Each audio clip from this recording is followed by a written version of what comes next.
ಮಾಲೇಶ್ವರಕ್ಕೆ ಹೋಗಿದ್ವಿ ನಾವು. ಜಂಬಿಗೆ ಅವಾರ್ಗೆ ಭೇಟಿ ಆಗಕ್ಕೆ ಹೋಗಿದ್ವಿ. ಮಾಲಿಂಗೇಶ್ವರ ಮಠಕ್ಕೆ ಹೋಗಿದ್ದು. ಹೋದಾಗ ಅವರಿಗೂ ನಾವು ಭೇಟಿ ಆದವು. ಪಾಪ ಅವ್ರಿಗೆ ಆರಾಮ ಇದ್ದಿಲ್ಲ.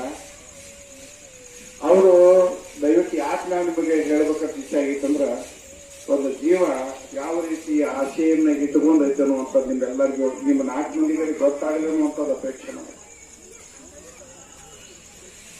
ಇರುವಾಗಂತೂ ನನ್ನ ಮಗನ ವೈಭವವನ್ನು ನಾನು ನೋಡ್ಲಿಕ್ಕೆ ಆಗಲಿಲ್ಲ. ಈ ಕಣ್ಣಿನಿಂದ ಕಣ್ಣೀರನ್ನು ನೋಡ್ನಿ, ಮನಸ್ಸಿನಿಂದ ಮರುಗುವುದನ್ನು ನೋಡ್ನಿ, ಎಲ್ಲಾ ನೋಡ್ನಿ. ಈಗ ಏನ್ ನೀವು ಕಾರ್ಯಕ್ರಮ ಮಾಡಾಕಿದ್ದೀರ ರಾಮಪುರಾಗ, ನಾನು ಒಂದ್ ಸ್ವಲ್ಪ ಅದನ್ನ ಮರಿತೇನಪ್ಪ ತಪ್ಪ ಮರಿತೇನೆ. ನೋಡ್ರಿ, ನೀವೆಲ್ಲಾ ಬಂದು ಇಲ್ಲಿ ಕಾರ್ಯಕ್ರಮವನ್ನ ನೀವು ಇಲ್ಲಿ ಯಶಸ್ವಿ ಮಾಡಾಕಿರಲ್ಲ, ಆ ತಾಯಿಯ ಕಣ್ಣೀರೊಳಗ ಆನಂದದ ಕಣ್ಣೀರು ನೀವು ತರಾಕೈತೆ. ತಾಯಿಯ ಒಂದು ಇದೆ ನೋಡಿ, ನಾವು ಮಕ್ಕಳನ್ನ ಮಠಕ್ಕದು ಕೊಡ್ತೀವ. ಆ ತಾಯಿ ಎಷ್ಟು ನೋವನ್ನು ಅನುಭವಿಸಿರ್ಬೇಕ್ರಿ, ಅದನ್ನ ನಾವು ಅಪಮಾನಕ್ಕೆ ಮಾಡ್ಕೋಬೇಕು. ನಾವೆಲ್ಲ ಸದ್ಭಕ್ತರ ದಯವಿಟ್ಟು ಅರ್ಥ ಮಾಡ್ಕೊಳ್ಬೇಕು. ಆ ತಾಯಿಯ ಮರಗ ನಮಗ್ ಹತ್ತಬಾರ್ದ್ರಿ. ಯಾವ ತಾಯಿ ಮರಗಳು ಯಾವ ಮಕ್ಕಳಿಗೂ ಹತ್ತಬಾರ್ದು, ಯಾರಿಗೂ ಹತ್ತಬಾರ್ದು ಅನ್ನುವಂಥದ್ದು ಅಪೇಕ್ಷೆ.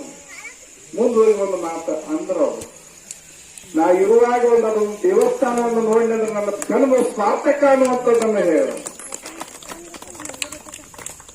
ಇಷ್ಟೆಲ್ಲಾ ನೋಡಿನಿ, ಕಡಿಕ ಅದೊಂದು ದೇವಸ್ಥಾನ ಆತಂದ್ರ ನಾ ಬದುಕಿದಕ್ಕೂ ಇಷ್ಟು ವರ್ಷ ನಾ ಬದುಕಿದ್ದು ಸಾರ್ಥಕ ಆಕೈತಿ ಅನ್ನುವಂಥದ್ದನ್ನ ಆ ತಾಯಿ ನಿಮ್ಗೆಲ್ಲರ ಒಂದು ಭಕ್ತರ ಮ್ಯಾಲ ಏನೈತಪ್ಪ ಪ್ರೀತಿ ಇಟ್ಕೊಂಡ ಜೀವ ಹಿಡ್ಕೊಂಡ್ ಕೂತೈತಿ.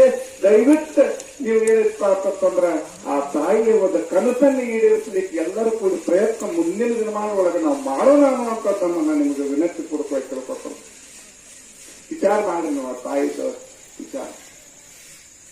ನಾ ಹೇಳಿದ ಯಾವಾಗ ಚಿಂತೆ ಮಾಡ್ಬೇಡವ, ಅದ ಸತ್ಯವಾಗ್ಲೂ ಹೇಳ್ತನು, ಸೂರ್ಯ ಚಂದ್ರ ಸಾಕ್ಷಿಯಾಗಿ ಹೇಳ್ತನು, ಅದ ಅಪ್ಪಾಜಿಗಳ ದೇವಸ್ಥಾನ ಹಾಗೆ ಆಕೈತಿ ಅಂತನ್ನುವಂಥದ್ದನ್ನು ಹೇಳ್ತಾನೆ. ಯಾಕಂದ್ರೆ ನಮ್ಮ ಭಕ್ತರಲ್ಲಿ ಅಂತ ಪ್ರೀತಿ ಶಕ್ತಿ ಹಂಗೈತಿ. ಹಿಂಗೆ ಬಂದಿವ್ರಿ, ಬಂದು ಕೊಡ್ಲಿ ಏನೈತಲ್ಲ ನಮ್ಗೆ ಫೋನ್ ಬರ್ತಾರೆ. ನೀವೇನಾದ್ರೂ ನೋಡ್ರಿ, ನಾವೇನು ಹೊರಗಡೆ ಚರ್ಚೆನೂ ಇಲ್ಲ, ಏನೂ ಇಲ್ಲ.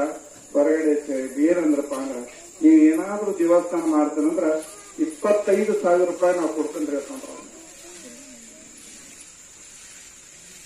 ಅವರು ಬೇರೆ ಯಾರು ಅಲ್ಲ, ತೆರದಾದ ಸದ್ಭಕ್ತರಂತ ನಮ್ಮ ಮುತ್ತು ಚಿಮ್ಮುಡವರು, ಒಬ್ಬರು ನೇಕಾರ ಸಮಾಜದವರು, ಸಾಮಾನ್ಯ ಮನುಷ್ಯ, ಬಡ ನೇಕಾರ ಅಂತವ್ರ ಮನುಷ್ಯನಾಗ ಅವ್ರು ಒಂದು ಭಕ್ತಿ ಭಾವ ತುಂಬಿಟ್ಲ. ಅಲ್ಲೇ ಅವನ ಮುಂದನೆ ನೋಡಿವ ಗುರುಗಳಿಂದ ತೋರಿಸ್ಕೊಟ್ರಿ ಒಂದು ಶಕ್ತಿ ಸಾಕು, ಅಪ್ಪ ಅಂದ್ರೆ ಶಕ್ತಿ ಸಾಕು. ಇವತ್ತು ನಮ್ ಕೈ ಕಟ್ಟಾರ ಇರ್ತಾವ, ಬಿಟ್ಟು ನೋಡ್ಲಿ ಅದು ದೇವಸ್ಥಾನ ನಾವು ಮಾಡೇ ಹೋಗಿಬಿಡ್ತೀವಿ. ನಾವು ಅದೇನು ನಮ್ಮ ಕಡೆಯಿಂದ ಆಗಲಾರ್ದಂತದ್ದು ಯಾವುದು ಅಲ್ಲಿ. ಇವತ್ತು ವೇದಿಕೆಯ ಮೂಲಕ ನಾ ಇವತ್ತು ಹೇಳ್ಬಿಡ್ತಾನೆ. ಇವತ್ತು ನಮಗೇನು ಆಗಲಾರ್ದಂತದಲ್ಲ, ಮಲ್ಕಾರಪ್ಪ ದೇವಸ್ಥಾನ ಕಟ್ಟಿಸೋದು ನಮಗೇನು ಆಗಲಾರ್ದಂತದ್ದಲ್ಲ. ನಮ್ ಕೈ ಕಟ್ಟಿದ ಕೈತ ನಾವು ಬಿಟ್ಟಿದೀವಿ. ನಿಮ್ಮಂತ ಭಕ್ತರ ಪ್ರೇಮ ನಮಗೈತಿ. ಆ ತಾಯಿ ಕಣ್ಣೀರು ಮುಂದಿನ ದಿನಮಾನದಾಗ ನಿರ್ಗಂಟೇಶ್ವರ ಪರಮಾತ್ಮ ಆನಂದ ಕಣ್ಣೀರಾಗುವಂತದ್ದು ಮಾಡಿ ಅಂತಂದು ಹೇಳಿ ನಿಮ್ಮೆಲ್ಲರ ಪರವಾಗಿ ಪರಮಾತ್ಮ